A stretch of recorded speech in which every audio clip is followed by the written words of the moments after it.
Voilà une semaine qu'Ali et sa famille sont arrivés sur la base de loisirs de Cergy, au nord de Paris. Ils ne s'attendaient pas à cet accueil et encore moins à la visite surprise du président français immortalisé sur le portable d'Ali.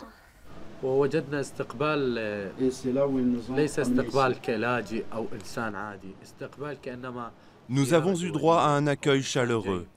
Nous avons été reçus comme si nous étions des personnalités internationales de haut rang qui effectuent une visite officielle. Nous avons été traités comme des êtres humains. Je ne trouve pas les mots. Irakiens ou Syriens, ils sont une centaine à avoir trouvé refuge ici. La famille Mercat a traversé toute l'Europe, depuis la Turquie jusqu'en Allemagne et enfin la France. Plus d'un mois de galère depuis leur départ de Bagdad, début août.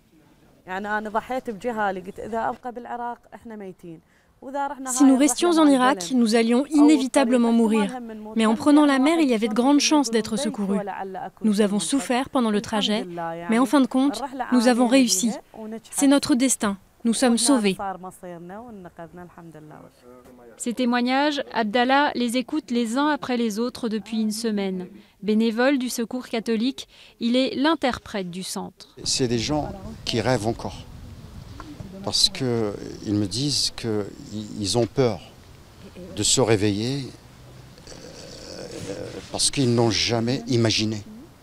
Ils n'ont jamais imaginé qu'ils vont être pris en charge de cette façon. Pour la famille Mercat, le rêve est en train de devenir réalité. Ils ont déposé une demande d'asile.